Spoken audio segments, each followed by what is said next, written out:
Assalamualaikum warahmatullahi wabarakatuh. Alhamdulillah, syukur kita panjatkan kehadirat Allah Subhanahu wa taala. Masih Allah pilih kita hari ini untuk bisa duduk di majelis ilmu ini, suatu majelis yang amat sangat dimuliakan oleh Allah Subhanahu wa taala. Apalagi kita lakukan ini, kita kerjakan ini pada bulan suci, pada bulan Ramadan, di mana setiap amalan-amalan Allah lipat gandakan pahalanya.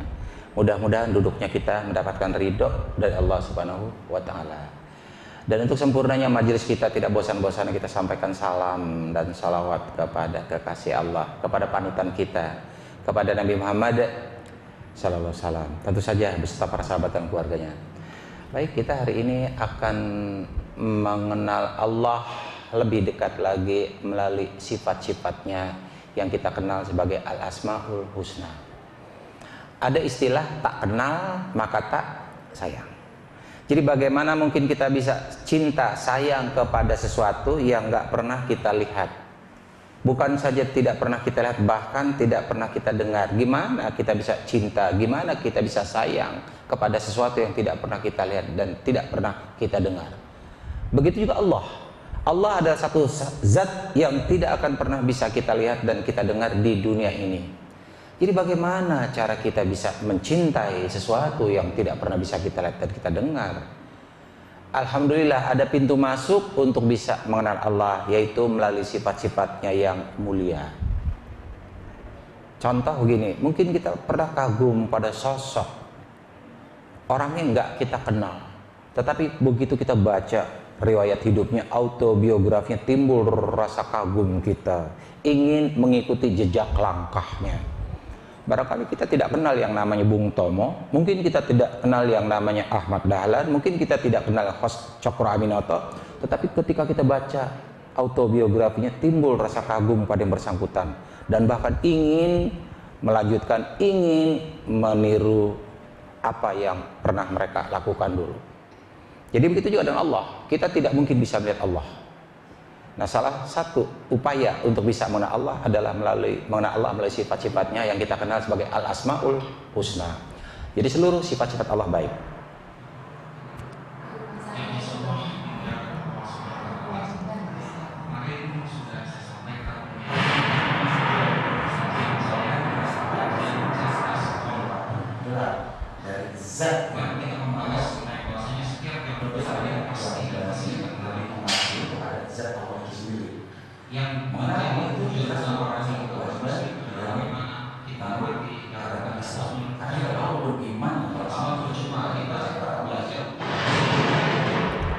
Mengenal Allah itu kewajiban kita. Setiap agama apa saja selalu memperkenalkan tokoh Tuhan mereka dengan segala kelebihan. Itulah pasti Tuhan itu adalah sosok yang amat sangat kuat, amat sangat perkasa, yang di dalam bahasa kita maha kuat, maha perkasa, maha memberi, maha melindungi. Itulah ciri-ciri dari Tuhan yang menciptakan umat manusia. A'udzubillahi minasyaitonirrajim. Bismillahirrahmanirrahim. Karena itu hari ini kita akan mengenal Allah melalui sifat-sifatnya yang mulia. Ma'rifatullah bi asma'il husna. Seluruh sifat-sifat Allah baik. Karena asma itu artinya nama atau sifat, sedang husna itu artinya baik. Jadi ketika Rasulullah mengatakan Allah memiliki asma 99 asma, itu seluruhnya baik. Seluruh sifat-sifat Allah baik. Cuma ada satu pertanyaan, barangkali kita pernah dengar Allah namanya Ad-Dhar, maha pemberi derita. Ada lagi nama Allah itu Al-Muntaqim, maha pemberi siksa. Amat sangat menakutkan. Bukan sekedar penyiksa, maha penyiksa. Bukan sekedar pemberi derita, maha pemberi derita. Ada sedikit sharing dari Kak Ria Enes. Kalau kita pernah tahu barangkali boneka Susan dulu ya, Kak Ria Enes itu dia senang sekali mempelajari Al-Asmaul Husna. Tetapi ketika memahami kok Allah Ad-Dhar, kok Allah maha penyiksa, ini dimasukkan ke dalam Al-Asmaul Husna. Padahal nama ini amat sangat menakutkan. Dia tanya berkali-kali tetapi tidak pernah mendapatkan satu jawaban yang memuaskan. Hari ini kita akan mencoba mengenal Allah melalui sifat-sifatnya. Seluruh sifat Allah baik. Itu intisarinya dulu. Namun untuk memahaminya kita lihat dulu dalil-dalilnya supaya tidak kita langgar berdasarkan Al-Quran dan hadis. Di dalam Al-Quran, dalam surat Yasin misalnya, banyak ya, tidak hanya Yasin. Allah menjelaskan kepada kita, Subhanalladzi khalaqal azwaja kullaha. Segala sesuatu di dunia ini berpasang-pasangan. Sepasang di dalam konsep Allah itu bukan berarti sama loh, tidak. Sepasang di dalam konsep Allah adalah sesuatu yang bertolak belakang. Contoh, siang pasangannya apa? Siang pasangannya apa? Malam. Siang terang benderang, malam gelap gulita. Jadi sepasang di dalam konsep Allah adalah sesuatu yang bertolak belakang. Nah, bagaimana kita mampu mensinergikan sesuatu yang bertolak belakang, pasti akan jadi satu kekuatan luar biasa. Contoh, kita kan punya sepasang kaki bertolak belakang loh bentuknya. Coba kita pergi ke mall, beli sepasang sepatu, dikasih kiri dua-duanya, sama dua-duanya atau kanan dua-duanya, mau kita, yang ada kita marah. Bentuknya bertolak belakang. Coba seandainya kaki kanan mau ke depan, kaki kiri nggak mau ngalah nih, mau ke depan juga, jalannya gini kita. Kapan sampainya kalau jalan begitunya? Baru jalan 1 kilo aja kita udah pingsan. Tetapi ketika kaki kanan mau melangkah ke depan, kaki kiri sementara mau ngalah ke belakang. Ketika kaki kiri ke depan, kaki kanan sementara mau ngalah ke belakang, maka tujuan sejauh apapun bisa kita tempuh. Itu maksudnya bagaimana sesuatu yang bertolak belakang kita sinergikan pasti akan jadi kekuatan luar biasa. Begitu juga kita diberikan sepasang orang tua.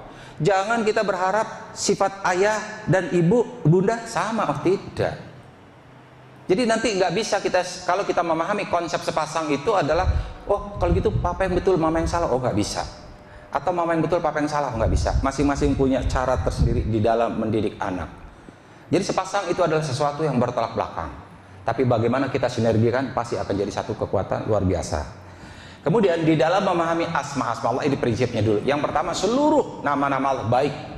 Tidak peduli apakah itu namanya Ad-Dor, maha pemberderita, atau Al-Muntakim, maha penyiksa, itu pun termasuk Al-Asmaul Husna. Ada lagi Allah Al-Hafidh, Allah maha menyempitkan. Al-Hafidh maha merendahkan. Ada lagi Allah maha menghinakan, Al-Mu'izz. Al-Muzil. Apakah itu artinya asma-asma ini tidak baik? Seluruh asma Allah baik, itu dulu pemahamannya. Yang kedua, nama-nama Allah tidak terbatas hanya 99 saja ya. Rasulullah memang mengatakan walillahi Rasulullah mengatakan innal tis'ata wa isma mi'ata illa wahida. Allah memiliki 99 nama. Tetapi jangan kita bayangkan asma Allah itu hanya 99 saja. Karena kalau asma Allah hanya 99 berarti sifat Allah terbatas dong. Nama Allah tidak terbatas hanya pada 99. Mengapa Rasulullah mengatakan seperti ini? Ini satu dalil tersendiri. Karena itu kalau kita lihat versi Asmaul Husna di Indonesia dan versi di Yordan misalnya atau di Mesir berbeda dengan kita. Para ulama mencoba menyusun daftar 99 nama apa saja yang pantas untuk kita teladani. Nah, yang saya lihat mirip sama itu hanya 63 saja. Lainnya 36 itu rata-rata bervariasi. Contoh, kita tidak mengenal yang namanya Asy-Syifa. Ya, di kita nggak ada tuh kalau di dalil kita tuh. Apakah itu artinya bukan Al-Asmaul? Itu juga Asmaul Husna. Cuma di kita tidak dimasukkan itu. Atau ada lagi Allah namanya Al-Hanan, Al-Manan. Apakah itu Al-Asmaul Husna? Tidak ada loh di daftar kita yang 99. Itu pun termasuk Al-Asmaul Husna. Karena sebetulnya asma Allah tidak terbatas. Ya, tidak ada seorang pun yang tahu jumlahnya. Karena sifat Allah sekali lagi tidak terbatas. Yang ketiga, asma Allah mutlak berbeda dengan aplikasi yang diteladani pada manusia. Artinya ada sifat-sifat Allah yang harus kita tiru, harus kita amalkan, tetapi ada sifat-sifat Allah yang tidak boleh kita tiru. Atau seandainya kita tiru, berbeda aplikasinya dengan Allah. Karena nanti akan menjadi satu hal yang akan merugikan kita sendiri. Yang ketiga, jangan sekali-kali kita mempersonifikasikan sifat Allah. Artinya jangan memanusiakan sifat Allah. Contoh, mendengarnya Allah jangan kita samakan seperti mendengarnya manusia. Melihatnya Allah jangan kita persamakan seperti melihatnya manusia. Begitu juga marahnya Allah tidak sama dengan marahnya manusia. Ini dulu patokannya. Mari kita masuk. Tadi saya katakan sifat-sifat segala sesuatu di dunia berpasang-pasangan. Sepasang itu di dalam konsep Allah adalah sesuatu yang bertolak belakang. Begitu juga sifat-sifat Allah. Sifat-sifat Allah dikelompokkan ke dalam dua bagian. Yang pertama adalah Allah sebagai al-jalaliyah atau dari keagungan Allah. Jadi asma-asma Allah dikelompokkan ke dalam jalaliyah, keagungan Allah, kekerasan Allah, ketegasan Allah. Atau mungkin bahasa simpelnya saja dari maskulinnya. Nah, kalau kita lihat pendekatan jalaliyah ini biasanya pendekatan rasional, pakai otak, pakai akal, pakai logika. Fikih ini arti ilmu agama, ilmu kalam, ilmu pengetahuan. Hasilnya adalah kita membayangkan Allah yang maha hebat. Dan akhirnya imbasnya adalah rasa takut pada Allah Subhanahu wa taala. Ini dari sifat jalaliyah. Timbul rasa takut kita pada Allah. Tetapi kalau nanti kita lihat sifat jamaliyah Allah, takutnya kita kepada Allah beda dengan takutnya kita pada preman misalnya, beda. Jangan bayangkan sama takut pada Allah kita sama seperti takutnya pada Allah, tidak seperti itu takut pada Allah. Takut pada Allah adalah kalau kita mau melakukan satu perbuatan dosa misalnya, kita pikir, wah nanti kan Allah akan menuntut apa yang kita kerjakan ini. Inilah dimaksud ya, takut tadi bukan dalam pengertian seperti takutnya kita pada preman atau penjahat atau teroris, yang berbeda. Allah tidak seperti itu. Hasilnya apa ini tadi? Ketakjuban pada Allah Subhanahu wa taala. Karena kita tahu ketika kita melanggar perintah Allah pasti Allah akan menegur kita dengan cara yang sendiri. Yang kedua, pendekatan sifat Allah, sifat jamaliyah dari keindahan Allah, kelembutan Allah, atau bahasa simpelnya dari feminin, sifat-sifat femininnya. Ini adalah pendekatan rasa. Pendekatan rasa itu arti tidak lagi pakai akal dan logika. Ini sebetulnya bagian daripada ilmu tasawuf. Kalau kita sudah cinta pada Allah, nggak bisa dijabarkan lagi pakai kata-kata, nggak bisa pakai rasio dan logika lagi. Orang kita senang aja sih. Kan tidak pernah bisa kita jelaskan kenapa sih kita cinta pada orang tadi. Padahal orang tadi dibenci sama orang lain. Contohnya seperti itu. Yang kedua, hasil daripada pendekatan jamaliyah ini adalah kita rasakan Allah ini maha indah dan maha lembut. Ini tujuan akhir ketika kita memahami Allah dari nama-namanya Al-Jamal. Ya, imbasnya apa? Adalah rasa kecintaan pada Allah Subhanahu wa taala. Kecintaan ini akan melahirkan kepasrahan total pada Allah Subhanahu wa taala, melahirkan satu keakraban pada Allah Subhanahu wa taala. Jadi akhirnya ini yang kita dapatkan dari Al-Asmaul Husna itu adalah ketakjuban pada Allah, menimbulkan rasa takut kalau kita melanggar perintah Allah, dan ada satu keakraban, kedekatan pada Allah kalau kita melaksanakan perintah-perintah Allah Subhanahu wa taala. Nah, tentu saja ada bedanya ya. Ketakjuban itu ada jarak.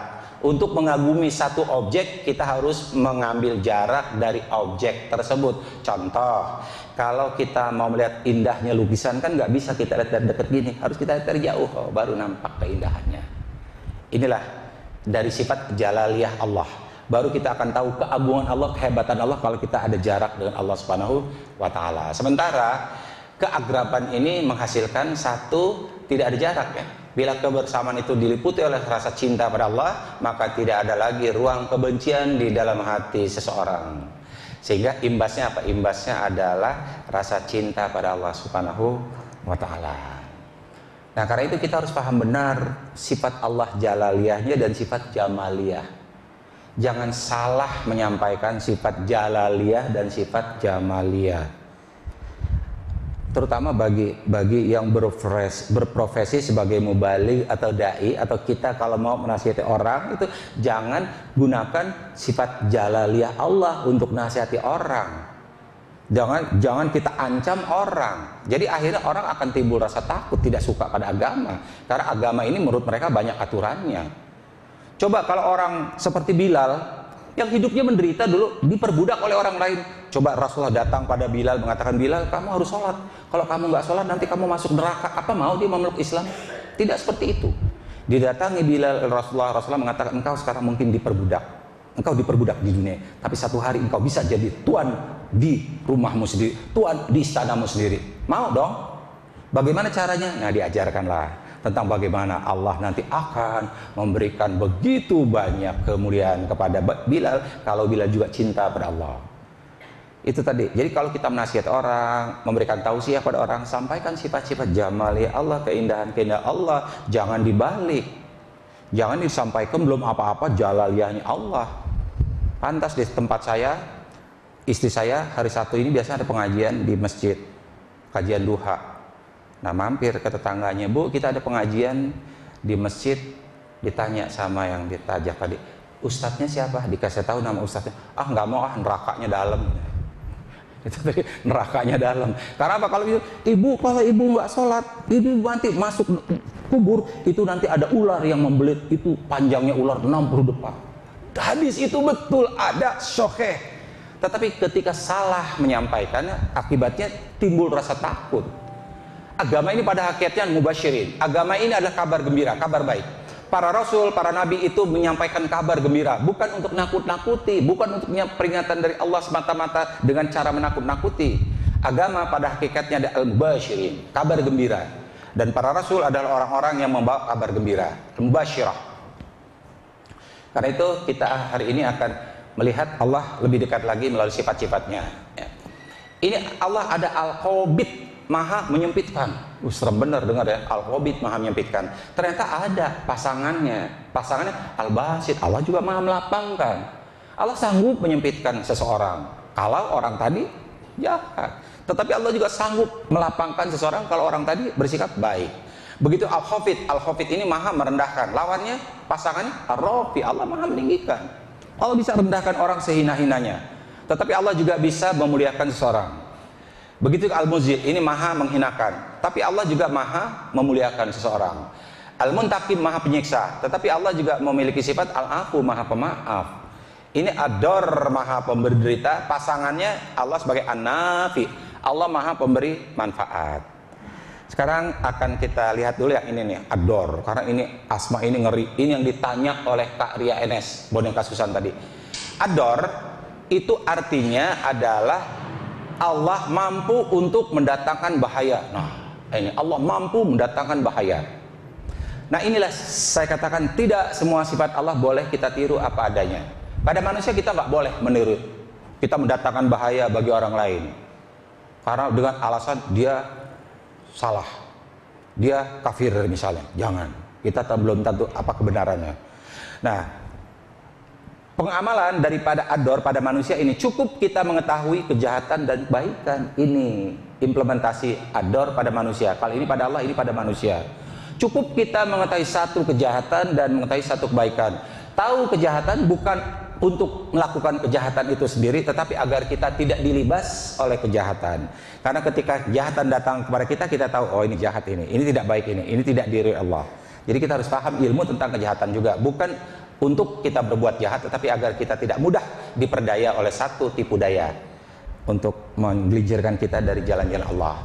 Dan Allah mampu mendatangkan bahaya. Kita lihat dalilnya di dalam surat At-Talaq. Ini kata Allah, berapa banyak penduduk negeri yang mendurhakai perintah Tuhan mereka dan para rasulnya, maka kami hisab, artinya kami hisab ini kami hukum ya, kami hitung, kami adili penduduk negeri itu dengan hisab yang amat sangat keras, artinya dengan pengadilan yang amat sangat tegas.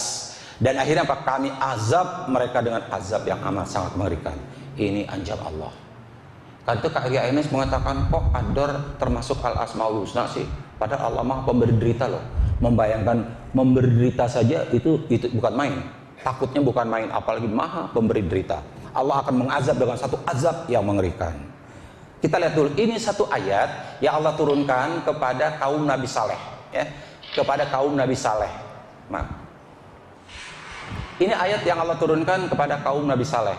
Ketika mereka berbuat durhaka kepada Allah dan pada Nabi Saleh, maka Allah kirimkan satu azab kepada mereka. Allah kirimkan petir guntur besar, habis umat Nabi Saleh untuk digantikan umat berikutnya. Sama seperti umat Nabi Nuh, Allah kirimkan banjir besar, habis kaum Nabi Nuh untuk diganti dengan kaum berikutnya. Ini juga Allah katakan pada Nabi Saleh.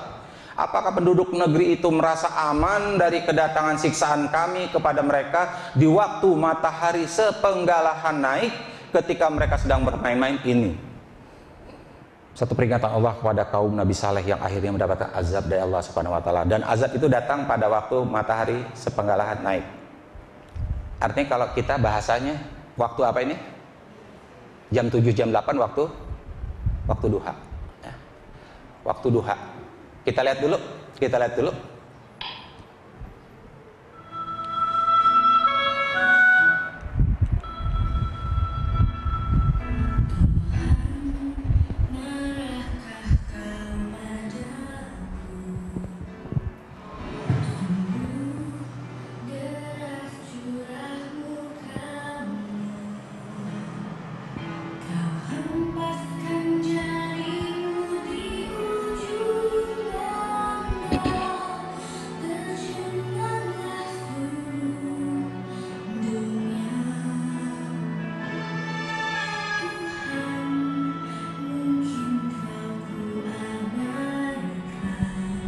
Kita perhatikan ya syairnya.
Kita tahu ini peristiwa yang menimpa saudara-saudara kita di Aceh dulu pada tanggal 26 Desember tahun 2004. Beberapa hari setelah terjadi tsunami yang menewaskan lebih dari 100.000 jiwa, lagu ini populer, ditayangkan, diperdengarkan di setiap televisi swasta.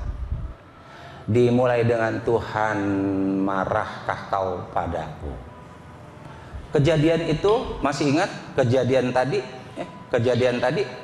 hari apa? Ada yang masih ingat? 26 Desember hari apa? Hari Minggu. Jam berapa? Jam 8. Bandingkan dengan ayat ini.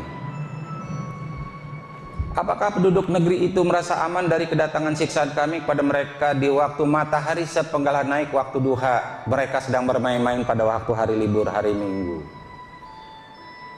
Apakah sama apa yang menimpa kaum Nabi Saleh dan apa yang dialami oleh saudara-saudara kita di Aceh? Apakah itu azab dari Allah atau itu sayang Allah? Mana? Azab dari Allah atau sayang Allah? Ada yang jawab? Ada hadiahnya nggak Mbak Vera? Ada yang ngatakan ini azab dari Allah? Siapa yang ngatakan ini azab dari Allah? Angkat tangan. Azab bunda? Azab Allah? Sayang Allah? Sayang Allah? Oh. Buat Allah tidak peduli. Apakah mau kita anggap ini sebagai azab dari Allah atau tanda sayang dari Allah? Tidak peduli.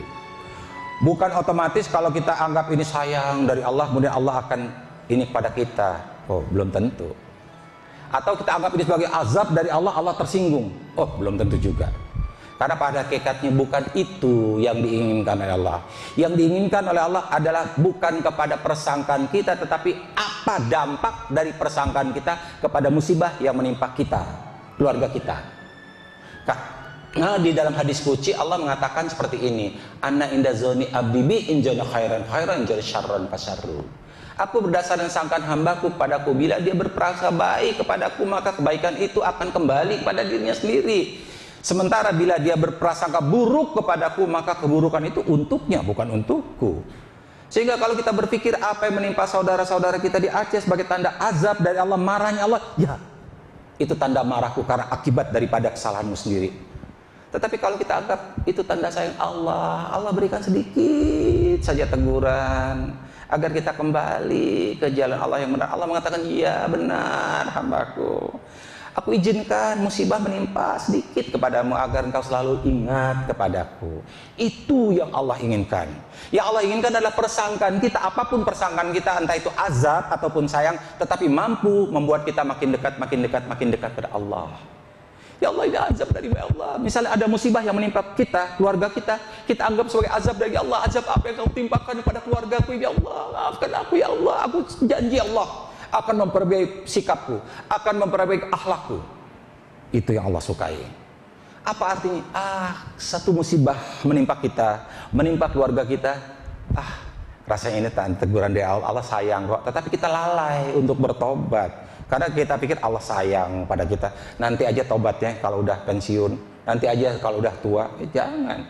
Yang penting pada hakikatnya adalah apapun persangkaan kita kepada Allah mampu mendekatkan kita makin dekat kepada Allah. Jangan pernah bayangkan marahnya Allah sama seperti marahnya manusia. Marahnya Allah berbeda dengan marahnya manusia. Karena saya katakan jangan sekali-kali mempersonifikasikan sifat Allah. Pernah lihat orang marah nggak? Pernah lihat orang marah nggak? Pernah? Bunda pernah lihat orang marah nggak? Siapa yang marah? Kalau lihat orang marah gimana? Lihat orang marah ya? Nakutin ya. Kita lihat orang marah. Ini contoh orang marah nih.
Ini marahnya manusia.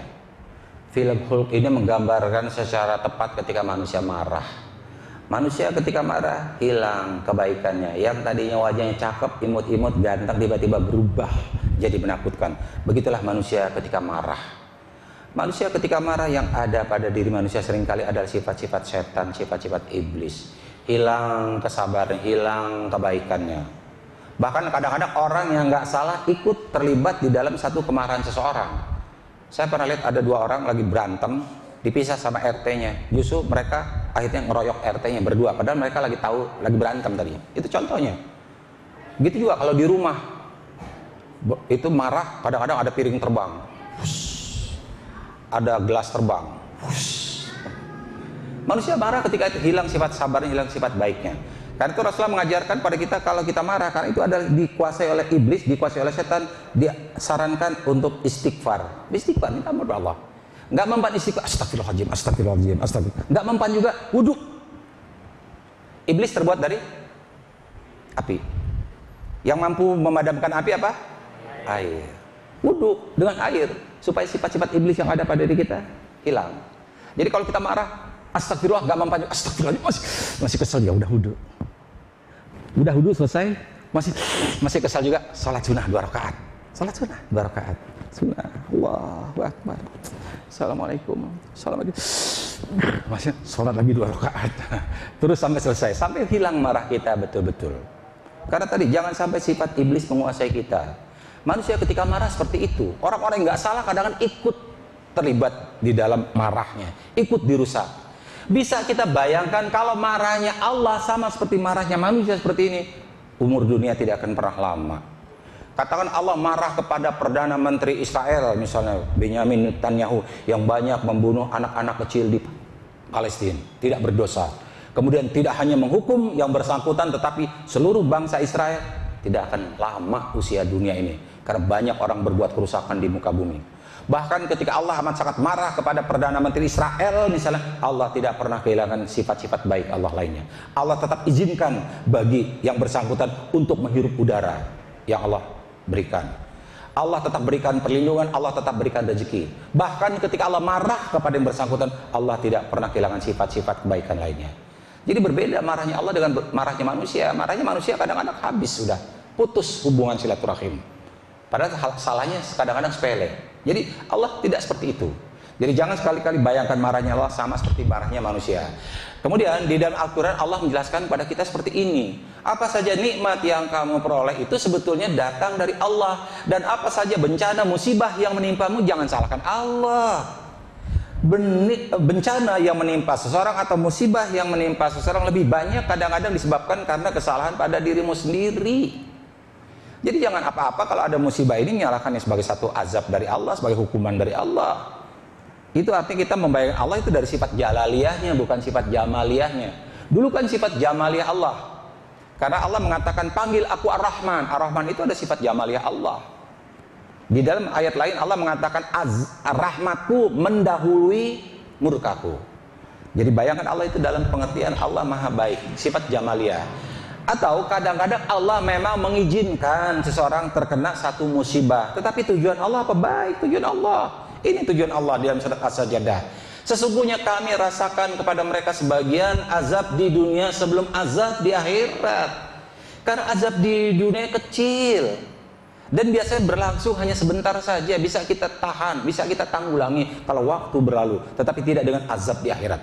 Azab di akhirat tidak akan pernah bisa kita tahan dan bahkan berlangsung kekal abadi. Karena Allah izinkan itu cuma satu, agar apa? Mudah-mudahan mereka kembali ke jalannya yang benar. Nah sekarang kita lihat sifat dor di dalam Al-Quran. Sifat dor di dalam Al-Quran hanya dua saja di dalam Al-Quran. Salah satu surat Yasin. At-tahiju min duni alihatan iyuridni rahman bidurri la tughni anni syafa'atu syai'a wa la yunqizun. Sifat dor selalu dia dengan in ghayah dalam tata bahasa Arab, mantek balago. Mari kita lihat artinya. Mengapa aku harus menyembah Tuhan-Tuhan selain Allah? Jika Sang Maha Pemurah menghendaki aku menderita, ad-dor tadi, niscaya pertolongan mereka tidak berguna sedikit pun bagiku, dan Tuhan-Tuhan itu pun tidak dapat menyelamatkan aku. Ini kata orang-orang yang menyembah berhala. Jadi jika di sini kalimatnya jika, jika andai misal umpama. Artinya apa? Para ulama, para ahli tafsir mengatakan sifat dor ini tidak akan pernah Allah tunjukkan di dunia ini, tidak. Ini satu ancaman dari Allah saja kalau mereka menyembah selain Allah. Ini ancaman Allah. Tetapi tidak akan pernah Allah kirimkan azab ini di dunia. Nanti sifat dor ini baru Allah tunjukkan di kehidupan akhirat. Ini nanti baru di sini Allah akan tunjukkan sifat dor Allah, di mana nanti Allah akan menyiksa orang-orang yang kufur pada Allah Subhanahu wa taala, sebagaimana penegasan Allah dalam surat Al-Ahqaf. Maka rasakanlah azab ini disebabkan kamu yang selalu salah sih, kamu yang selalu ingkar. Karena itu untuk memahami sifat Allah ad-dor, saya katakan nggak fair kalau kita hanya melihat dari sifat jalaliyah Allah. Sekarang kita lihat padanannya, pasangannya. Pasangan daripada sifat ad-dor kita lihat dulu.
kita lihat ayat kauniyah ini, satu musibah yang menimpa wanita Latin, keluarga wanita Latin tadi ternyata mendatangkan satu keberkahan, kebahagiaan bagi keluarga yang lain, keluarga negro.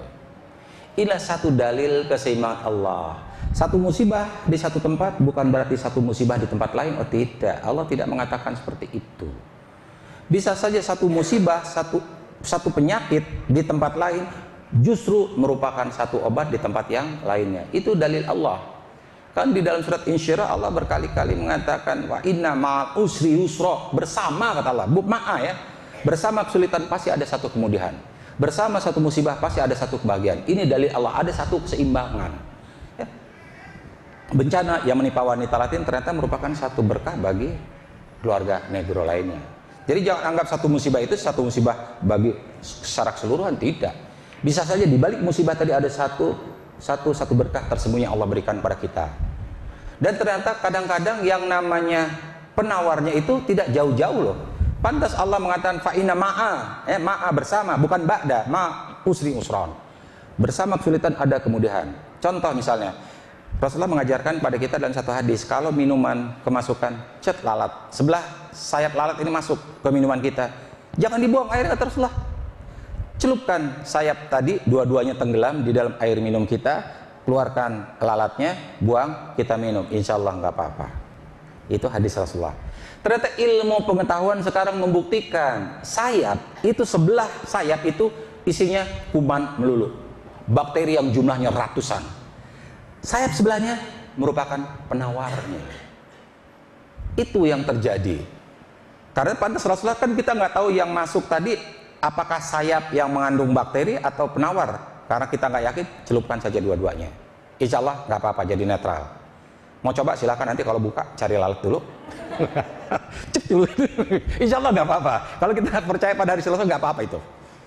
Nggak jauh-jauh. Nah sekarang contohnya Bunda, cabai itu kalau nggak tahan itu bisa menyebabkan konstipasi, sakit perut. Obatnya apa? Nggak jauh-jauh di cabai itu sendiri. Karena sekarang banyak ibu-ibu yang tahu kalau bisa blender cabai, tidak cabainya saja tapi dimasukkan juga batangnya yang warna hijau. Itu penetralnya loh. Penetral itu antinya. Jadi sekarang banyak yang kalau bikin cabai, misalnya bikin rendang atau apa ini, itu dimasukkan sekalian batangnya. Begitu juga kalau kita makan salak. Kebanyakan makan salak bisa menyebabkan susah buang air besar. Penawarnya apa? Kulit arinya. Kadang-kadang kita keluarkan kulit ari itu tuh salak, itu ternyata penawarnya loh. Jadi sebanyak apapun salak yang kita makan, insya Allah buang airnya lancar. Atau jeruk juga bisa menyebabkan ini perih pada lambung. Obatnya apa? Penawarnya itunya, apa rambut-rambut yang ada di hijau, makan sekalian. Cuma saya durian nggak tahu, apa kulit durian juga penawar nggak tahu ya. Kalau mau coba silakan loh, beli durian makan mau kulitnya, barangkali kolesterol nggak naik. Sama telur. Kalau orang suka makan kuning telur dengan kuning putih telur harus dimakan sama-sama. Karena ternyata di putihnya itu adalah anti B6, sementara yang ini kaya dengan B6. Jadi kalau ada orang makan putihnya aja justru berbahaya. Atau makan kuningnya saja berbahaya. Makan dua-duanya, jangan pernah takut.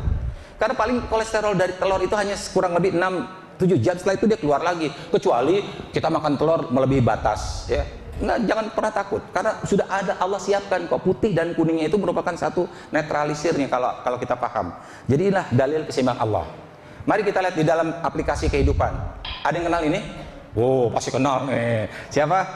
Wah, si R7 ya.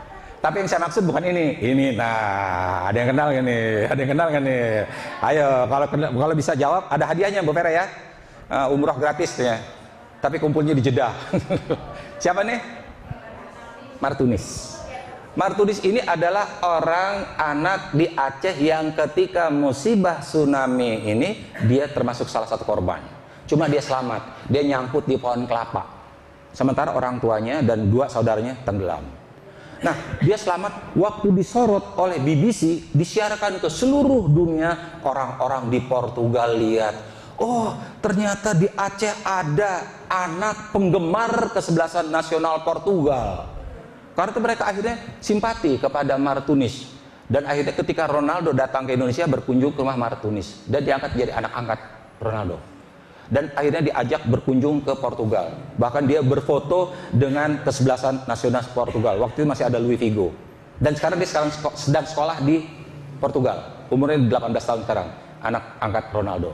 Waktu dia pulang ke Indonesia membawa uang santunan tidak kurang dari lebih dari 500 juta rupiah. Satu musibah yang menimpa seseorang bukan berarti itu satu akhir daripada segala-galanya. Kan Allah sudah mengatakan fa'inna, bersumpah 2 kali Allah, fa'inna ma'a usri usron, inna ma'a usri usro. Bagi sesungguhnya bersama, kata Allah, bukan ba'da ya, bersama setiap kesulitan pasti Allah akan berikan kemudahan. Jadi jangan anggap satu musibah itu satu musibah di tempat lain, belum tentu. Karena itu di dalam memahami Allah sebagai ad-dor, kita harus memahami Allah sebagai an-nafi. An-nafi ini artinya Allah maha pemberi manfaat. Ini pada Allah ini an-nafi ini artinya Allah sumber faedah bagi kehidupan. Nah, pada kita aplikasi ini, bagaimana kita berusaha menjadi makhluk yang terbaik. Artinya memberi makhluk yang berfaedah pada orang-orang di sekitar kita, memberi manfaat pada orang-orang di sekitar kita. Manfaat. Waktu saya kecil dulu, dalam pelajaran ilmu bumi, saya ingat persis dikatakan tanah di Jawa itu adalah tanah yang paling subur di dunia. Mengapa? Karena di Jawa banyak terdapat gunung-gunung berapi. Jadi dulu waktu saya kecil, ternyata gunung berapi itu memberikan satu manfaat kesuburan bagi tanah-tanah dan lahan-lahan yang ada di sekitarnya. Itu dulu, waktu saya masih kecil, sifat jamaliyah Allah yang ditonjolkan. Sekarang, ketika terjadi tsunami di Aceh, beberapa bulan ke depan di Indonesia ada 10 gunung berapi yang siap untuk meletus. Mulai dari Nusa Tenggara sampai ke Sumatera itu ada beberapa gunung berapi yang menunjukkan sifat-sifat aktif. Ada 10 waktu itu, sekitar 5 atau 6 bulan setelah tsunami di Aceh. Padahal di Aceh hingar-bingarnya masih tetap ada, bantuan masih tetap datang. Ini sudah ada gunung berapi yang siap untuk meletus dengan skala yang tidak pernah diketahui berapa besar korbannya. Ditulis di satu surat kabar. Di akhir surat kabar tadi penulisnya menulis azab apa lagi yang hendak Allah timpakan kepada bangsa ini. Karena setelah tsunami di Aceh ada lagi beberapa banjir besar yang di daerah Sukabumi, dan kemudian ada ini. Sehingga ditulis azab apalagi yang hendak Allah timpakan pada bangsa ini. Ternyata sekarang sudah berubah. Gunung berapi dianggap sebagai satu bencana, satu musibah. Kita lihat dulu. Tiap tahun ya ada 60 letusan gunung berapi di dunia.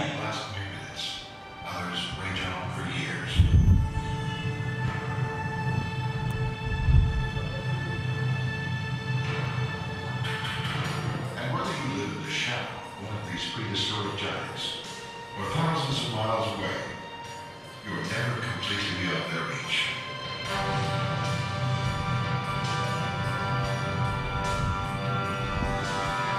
From the lava flows that are obliterating everything in their path, the toxic smog and ash carried high into Earth's atmosphere, a volcano's wrath can reach to the farthest corners of the globe.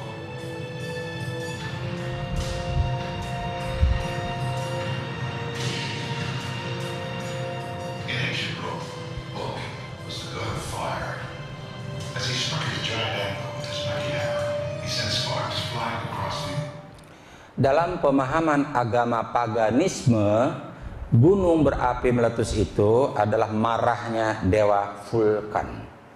Dia pukul paron raksasanya sehingga apinya bertebaran di seluruh bumi. Jadi dalam pemahaman agama paganisme, gunung meletus itu ada tanda marahnya dewa Vulkan. Ternyata ini yang masuk ke dalam bangsa kita ketika gunung berapi meletus. Azab apa yang Allah berikan kepada dunia ini? Jadi akhirnya kita mendekati Allah dengan sifat jalaliyah, bukan lagi sifat jamaliyah ya. Pendekatan sifat jalaliyah disampaikan. Padahal waktu kecil dijelaskan di Jawa tanahnya subur karena banyak gunung berapi. Sudah beda lagi sekarang penafsiran. Gunung berapi itu dianggap sebagai satu musibah. Ini di dalam surat At-Tolak tadi saya mengatakan seperti ini. Jadi dianggap sebagai satu azab dari Allah Subhanahu wa taala. Azab apalagi yang hendak Allah timpakan. Sekarang mari kita lihat dengan kacamata fair, dengan kacamata jernih. Dilihat dari ilmu pengetahuan ya, tidak semata-mata dari bahasa agama yang disertai dengan satu fanatisme, tapi dalam bahasa ilmu pengetahuan. Satu gunung berapi yang meletus dalam abad modern ini berapa banyak sih jumlahnya? apalagi di zaman modern, bisa diantisipasi gunung yang akan meletus. Kita lihat dulu contohnya.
Ini dampak gunung berapi yang meletus, yang hancur itu hanya benda-benda saja.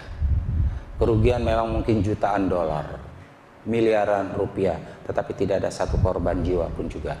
Karena dengan ilmu pengetahuan modern, gunung yang akan aktif itu sudah bisa diprediksi, sudah bisa diantisipasi. Karena itu kadang-kadang diumumkan siaga 3, siaga 2, siaga 1. Di Indonesia juga sama. Ketika gunung berapi meletus nggak ada korban tuh, baik yang di Sinabung. Di Merapi ada dulu satu korban, Mbah Marijan. Ya jadi korban, satu-satunya Mbah Marijan. Tapi bukan karena itu, karena sebetulnya udah tahu, orang-orang semua udah turun kok. Cuma karena Mbah Marijan merasa dia ini juru kuncen, dia nggak mau pergi. Tapi orang namanya domba saja dibawa, ini nggak jadi korban kok. Jadi sebetulnya tidak ada satu korban pun di dunia kalau gunung berapi meletus. Kerusakan itu hanya pada harta, kok harta bisa kita cari, tetapi tidak dengan jiwa. Memang dulu ketika pengetahuan belum secanggih seperti sekarang, ketika gunung berapi meletus, jumlah korbannya bisa ratusan bahkan ribuan. Di Indonesia sendiri pernah terjadi satu letusan gunung berapi yang begitu hebatnya, korbannya lebih dari 40.000 jiwa. Nah, sekalian kita belajar sejarah nih. Yes, Krakatau. Beneath the island of Krakatau, the restless earth can no longer be contained. At 10:02 a.m., gases and molten rock, pent up for 2 centuries, are released in a spectacular event not of sight, but of sound.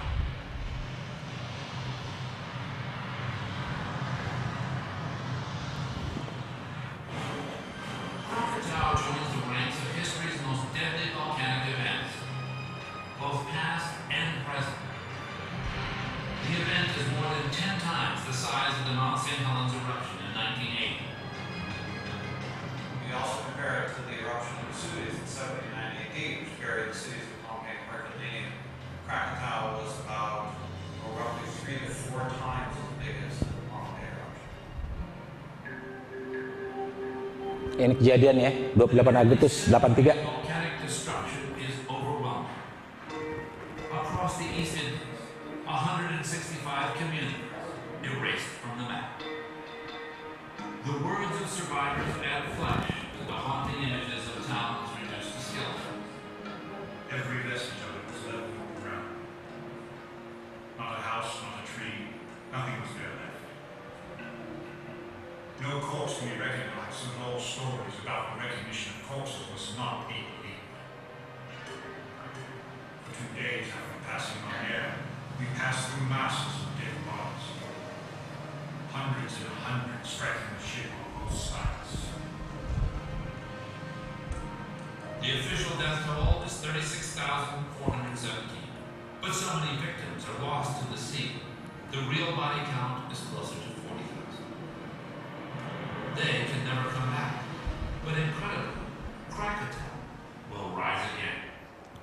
Ketika Gunung Krakatau meletus, korban jiwa memang banyak. Tetapi waktu itu ilmu pengetahuan belum seperti sekarang. Sekarang sudah bisa diantisipasi, sehingga tidak timbul korban.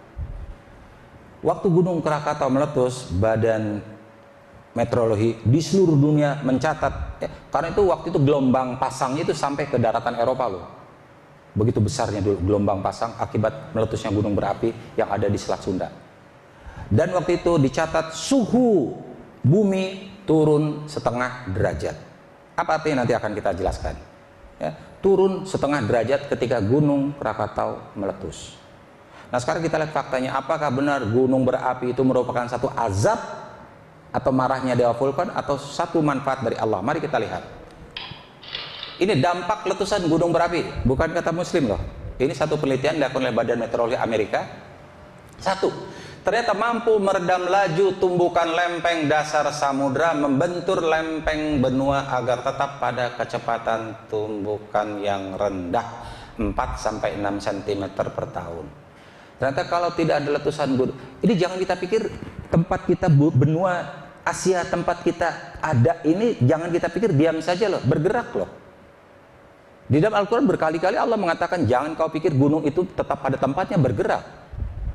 Ya peta 2000 tahun yang lampau dengan sekarang jauh berbeda. Jadi sebetulnya dunia ini bergerak. Cuma kalau tidak ada letusan gunung berapi, mungkin ya 100 atau 200 tahun yang akan datang Indonesia atau Asia akan nempel dengan Australia. Kalau tidak ada letusan gunung berapi. Tetapi karena adanya letusan gunung berapi itu menyebabkan kecepatan laju itu jadi hanya sekitar 4-6 cm per tahun. Jadi suatu saat mungkin Asia dan Australia akan jadi satu, tapi entah berapa ribu tahun yang akan lampau. Ini salah satu dampak letusan gunung berapi. Yang kedua, dikatakan seperti ini, ternyata gas yang dikeluarkan, baik gas asam arang, gas hidrogen, gas arsenik dan lain sebagainya, yang dikeluarkan dalam jangka panjang akan memperbaiki struktur lapisan atmosfer di planet bumi secara keseluruhan, sehingga tetap memungkinkan adanya kehidupan di muka bumi. Kita tahu sekarang udara ini sudah dikotori dengan limbah industri, beracun, ternyata mampu dinetralisir oleh zat-zat kimia yang dikeluarkan dari satu letusan gunung berapi dalam jangka panjang, mampu memperbaiki struktur kerusakan yang ada di alam ini. Yang ketiga, dikatakan planet bumi mendapatkan keseimbangan baru untuk mempertahankan tekanan dan temperatur lapisan dalam bumi agar tetap dalam kisaran yang konstan, yaitu dengan temperatur dengan suhu 3.700 derajat Celcius dan tekanan 1,3 juta atmosfer. Jadi suhu bumi rata-rata ini, panas di dalam bumi 3.700 derajat Celcius.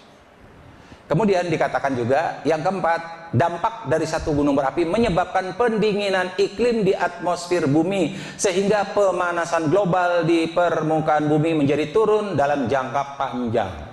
Sehingga tadi dicatat ketika Gunung Krakatau meletus, suhu bumi turun 0,5 derajat. Ternyata tidak hanya suhu bumi turun, ternyata suhu di atas pun jadi menurun, jadi mendingin. Bisa kita bayangkan seandainya ada satu teknologi yang menyebabkan seluruh gunung di dunia tidak meletus. Tadi dikatakan dalam penelitian di dunia setiap tahun itu ada 60 gunung berapi di dunia yang meletus, baik letusan besar maupun kecil. Nah, bagaimana seandainya ada satu teknologi yang menyebabkan seluruh gunung di muka bumi tidak ada satupun yang meletus? Akibatnya apa? Bisa terjadi panas naik, panas bumi juga naik. Apa jadinya seandainya panas bumi naik 4 derajat saja? Panas bumi nih yang tadinya 3.700 derajat jadi 3.704 derajat saja. Maka para ahli memperkirakan gunung-gunung es yang ada di kutub utara dan kutub selatan akan meleleh. Dan kalau jutaan kubik air membanjiri samudra yang ada sekarang, akibatnya bisa seperti ini.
Kalaulah dikatakan gunung berapi meletus sebagai azab dari Allah Subhanahu wa taala, silakan bikin satu teknologi yang menyebabkan gunung berapi tidak meletus. Sehingga azab Allah bisa ditunda, bisa diredam. Apa yang terjadi? Justru yang terjadi adalah satu musibah yang jauh lebih besar. Karena suhu bumi akan naik, panas akan naik, dan akhirnya akan terjadi bencana seperti ini. Dan kalau bencana seperti ini korbannya tidak hanya 1, 2, puluhan, ratusan, mungkin ribuan bahkan jutaan orang. Bayangkan kalau laut setinggi 100-200 meter masuk ke atas gedung-gedung tinggi, kemana lagi kita akan lari? Jadi sebetulnya jangan anggap gunung berapi itu sebagai tanda marahnya Allah, tidak. Itu satu fenomena alam sederhana kok. Contoh gini, kalau kita misalnya, nah bulan puasa ini kadang-kadang suka bete nih. Kadang-kadang kita ngantuk. Ngantuk itu sebetulnya karena otak kita kekurangan oksigen. Nah bagaimana caranya agar kita tidak ngantuk? Biasa manusia kalau ngantuk otomatis akan nguap. Wah, gitu. Nah, waktu nguap itu sebetulnya sedang dikirim oksigen ke otak. Sehingga setiap kali kita nguap kan kita ngerasa seger lagi. Nanti kalau ngantuk nguap lagi. Wah, nguap lagi. Itu tadi, ketika nguap kita sebetulnya sedang mengisi oksigen ke otak kita agar tidak ngantuk, agar otak kita senantiasa segar. Begitu juga, gunung berapi meletus ini sebetulnya merupakan nguapnya bumi. Untuk apa? Untuk menjaga keseimbangan panas bumi agar tetap pada kisaran konstan, yaitu 3.700 derajat Celcius. Jadi itu cuma nguapnya bumi kok, bukan satu azab dari Allah Subhanahu wa taala. Kalau itu mengatakan azab itu artinya tidak paham. Dan ini ternyata sudah dibuktikan oleh ilmu pengetahuan. Tidak semata-mata Al-Qur'an yang mengatakan, ilmu pengetahuan mengatakan ternyata gunung berapi meletus itu memberikan satu manfaat. Jadi jangan sekali-kali katakan itu sebagai tanda marahnya Allah dong. Itu artinya kita tidak memenuhi Allah dengan cara yang benar. Karena itu mari kita lihat yang kelima, ini yang terakhir, dampak dari gunung berapi dapat menyuburkan tanah, lahan pertanian sehingga tanaman menjadi cepat tumbuh dan kuat di sekitar daerah tersebut. The power of the force beneath them cannot be ignored. Disaster looms when humans draw near. Explosive eruptions that create a lot of ash, which falls. Abunya tadi dari gunung berapi ternyata seperti pupuk ya. Produce very high nutrient soils, and therefore we find some of the most productive agricultural regions of Earth. Ini ilmu pengetahuan loh yang mengatakan, dan kita buktikan. Barangkali kita pernah dengar letusan Gunung Galunggung. Tahun berapa Gunung Galunggung meletus? Beberapa hari atau beberapa minggu setelah Gunung Galunggung meletus, Indonesia ketambahan income. Apa? Ternyata pasir yang dikeluarkan dari Gunung Galunggung itu menghasilkan uang tidak hanya dalam jumlah jutaan tetapi miliaran rupiah. Dibawa ke Jakarta, bahkan dibangun rel kereta api khusus untuk mengangkut pasir-pasir dari Galunggung ke Jakarta. Dan pasir Galunggung adalah pasir terbaik untuk konstruksi bangunan. Jadi untuk gedung tinggi itu baik karena mengandung banyak zat-zat besi, berbeda dengan pasir yang dihasilkan dari sungai misalnya. Dan itu yang dihasilkan dari pasir akibat Gunung Galunggung meletus itu miliaran jumlahnya. Dan sekarang kalau kita ke daerah Tasik dan Garut, itu adalah tanah pertanian yang amat sangat subur. Jadi sekali lagi sebetulnya musibah yang menimpa dirimu kalau Allah izinkan itu sebagai tanda teguran dari Allah, dan lebih banyak itu sebenarnya karena kesalahanmu sendiri. Jadi jangan menyalahkan setiap ada satu musibah itu sebagai satu azab dari Allah, belum tentu. Karena pada hakikatnya Allah masih sayang pada kita. Kalaupun kita anggap itu sebagai satu azab dari Allah, hendaklah mampu mendekatkan diri kita makin dekat pada Allah Subhanahu wa taala. Karena itu sekali lagi ad-dar, meskipun Allah maha pemberi derita, tidak akan pernah Allah tunjukkan sifat tadi di dunia. Baru Allah tunjukkan sifat itu nanti ketika ada di akhirat. Itu pun Allah berikan kepada orang-orang yang kufur pada Allah Subhanahu wa taala, pada orang yang tidak menyembah Allah Subhanahu wa taala, pada orang yang tidak pernah berterima kasih kepada Allah Subhanahu wa taala, dan pada orang-orang yang bersyukur pada Allah Subhanahu wa taala, di dalam hatinya ada kalimat la ilaha illallah, tidak akan pernah mendapatkan, tidak akan pernah melihat bahkan sifat ad-dar pada Allah. Yang akan kita rasakan nanti adalah lebih pada sifat Rahman dan Rahimnya Allah Subhanahu wa taala. Itulah yang Allah janjikan pada orang-orang yang beriman pada Allah Subhanahu wa taala. Ini yang dapat saya sampaikan sebagai pembekalan pertama tentang ma'rifatullah bi al-asma'il husna. Insyaallah pada kesempatan berikutnya minggu depan kita akan lanjutkan kembali tentang kekuatan asma Allah yang ada pada diri kita dan bagaimana mengeksplor ini sehingga kita menjadi manusia-manusia yang sukses.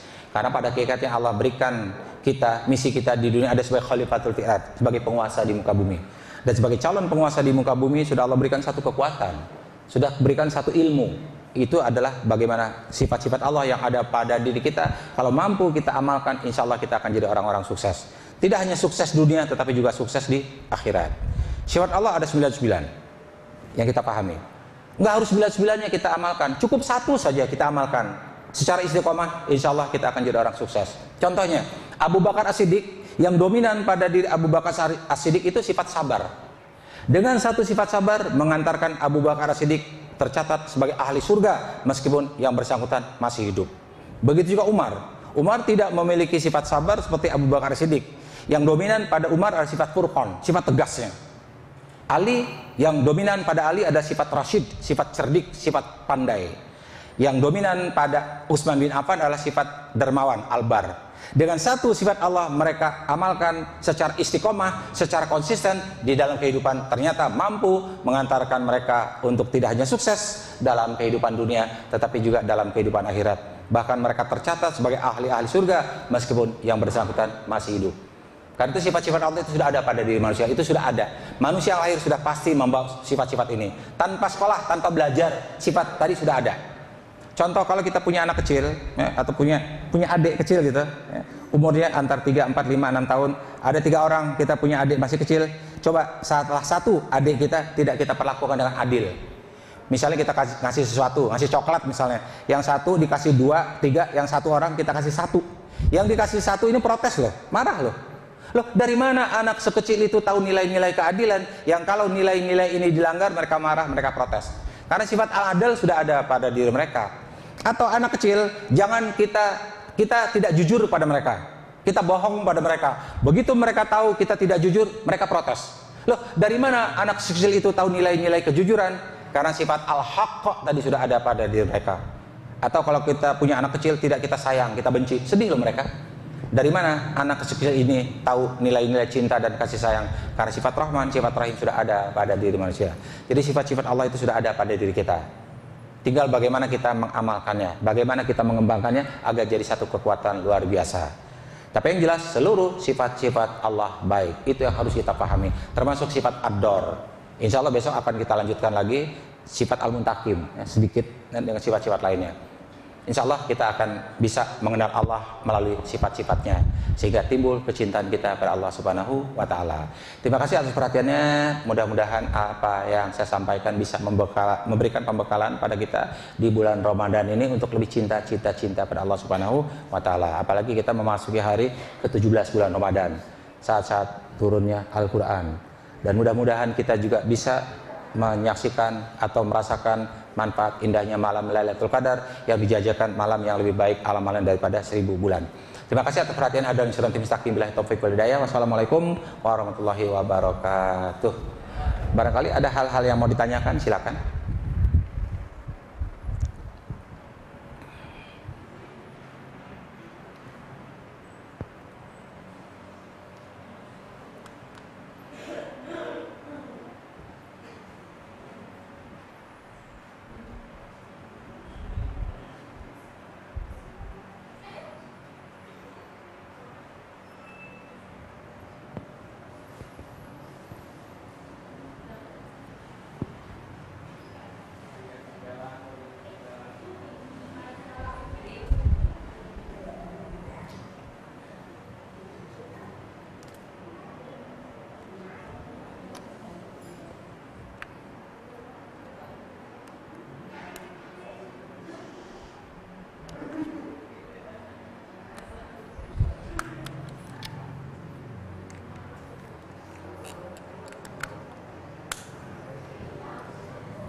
Tidak ada? Kalau tidak ada, mari kita tutup dengan doa. Mudah-mudahan Allah ridho atas apa yang kita lakukan pada hari ini. A'udzubillahi minasyaitonir rajim. Bismillahirrahmanirrahim. Alhamdulillahirabbil alamin. Hamdan syakirin, hamdan na'imin, hamdan yafi nakafi majida. Ya Rabbana lakal hamdu wa lakal syukru kama yanbaghi jalal wajhikal karim wa ajmi sultanik. Allahumma shalli ala sayyidina Muhammad. Ya hadiah nur, sinarilah hati kami semua yang ada di dalam rumah yang kau berkahi ini dengan cahayamu yang lebih benderang dari sinar manapun juga. agar akhlak perilaku kami menjadi lebih indah, agar akhlak perilaku orang tua kami menjadi lebih indah, agar akhlak perilaku istri kami, suami kami menjadi lebih indah, agar akhlak perilaku saudara-saudara kami menjadi lebih indah, agar akhlak perilaku anak keturunan kami menjadi lebih indah, dan agar akhlak perilaku para pemimpin-pemimpin kami menjadi lebih indah. Allahumma ighfir lana dzunubana wali walidaina wa kama rabbawna shighara. Ya Allah, ampunilah dosa dan kesalahan kami, ampuni juga dosa dan kesalahan orang tua kami. Peliharalah dan sayangilah mereka sebagaimana mereka telah memelihara dan menyayangi kami di waktu kami kecil dulu. Rabbana hab lana min azwajina wa dzurriyyati ayuni waj'alna lil muttaqina imaman. Rabbana innaka sami'ud du'a wa tub alaina innaka tawwabur rahim. Rabbana atina fid dunya hasanah wa fil akhirati hasanah wa qina adzabannar. Ifatli subhana rabbika rabbil izzati amma yasifun wa salamun alal mursalin walhamdulillahi rabbil alamin. Subhanakallahumma wa bihamdika asyhadu alla ilaha anta astaghfiruka wa atubu ilaik. Wassalamualaikum warahmatullahi wabarakatuh. Sampai jumpa minggu depan pada waktu dan gelombang yang sama. Terima kasih.